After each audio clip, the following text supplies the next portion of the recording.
langue française, par exemple, est à tout point de vue un outil puissant de sous-développement en Afrique.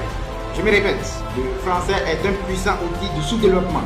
Cette langue limite notre rayonnement, nous enfermant dans un espace linguistique exigu, déconnecté des réalités d'un monde hyper connecté, où il joue un rôle marginal. Pendant que l'anglais domine partout ailleurs, nous restons prisonniers d'une langue qui limite nos horizons. Dans nos pays francophones, on voit fleurir des écoles bilingues à un rythme effréné, preuve que les populations elles-mêmes comprennent l'urgence de maîtriser l'anglais.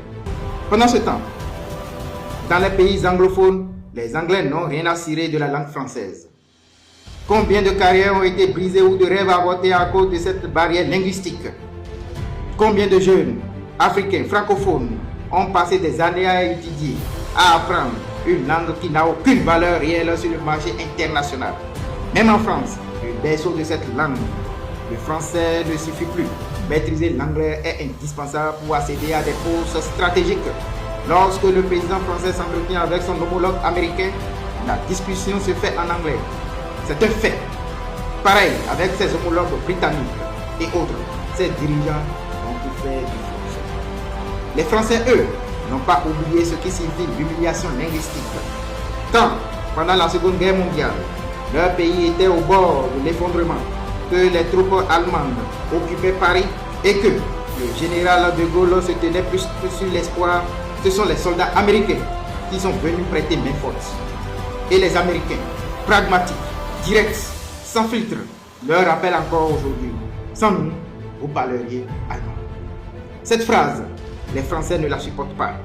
Elle les irrite, elle les pique à vif, parce qu'elle touche à la langue, à ce qui fait l'os de leur identité. Et c'est normal, car ils savent que perdre sa langue, c'est perdre sa mémoire, son honneur, sa souveraineté. Un peuple sait que, sans sa langue, il perd tout, sa pensée, sa capacité à nommer le monde. Mieux, un peuple qui croit que sa langue ne vaut rien est un peuple qui consent à disparaître. Mais alors, pourquoi nous, qui avons été esclavagisés, colonisés, humiliés, dépossédés jusqu'à la sétasse, acceptons tranquillement de continuer à parler des langues de ceux qui nous ont mis à genoux? Cette langue n'est pas venue nous visiter avec des paroles mielleuses, de la poésie ou de chant, mais plutôt à coups de canon et du fouet. C'est la langue du commandement, celle qui a réduit nos aïeux en esclaves, celle qui leur a appris toute leur humanité. C'est cette langue qui nous a jadis déshumanisés et déclassifiés. Où est notre orgueil? Où est notre feu? Où est notre refus? Peuple africain, on nous l'a imposé à nous, non pas en hypothèse, mais en réalité.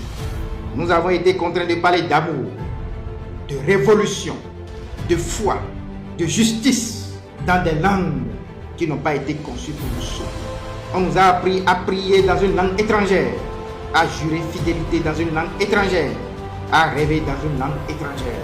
Et aujourd'hui, ce sont ces langues qui régissent nos institutions, nos constitutions, nos parlements, nos universités, nos ministères. On a fait de nous des illettrés dans notre propre maison. La langue française n'est en aucun cas universelle.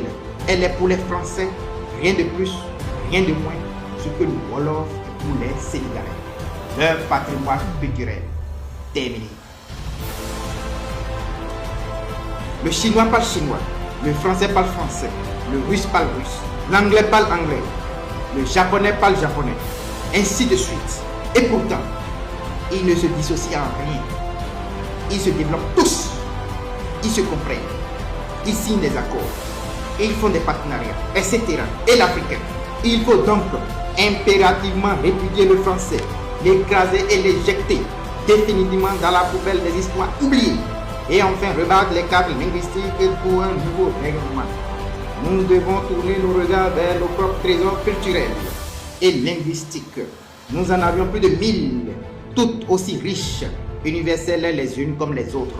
Le Swahili, langue africaine parlée par plus de 200 millions de personnes, incarne l'unité et la souveraineté africaine, déjà reconnue par l'infichu de l'Union africaine comme langue de travail. Ainsi, l'Africain parlera désormais africain. Cette transition linguistique prendra bien évidemment une génération entière, mais nous devions la suivre. Une question demeure. Comment un tel continent, porteur de tant de lumière et de génie, a-t-il vu ses réalisations sombrer dans l'oubli et la méconnaissance totale? Quel mécanisme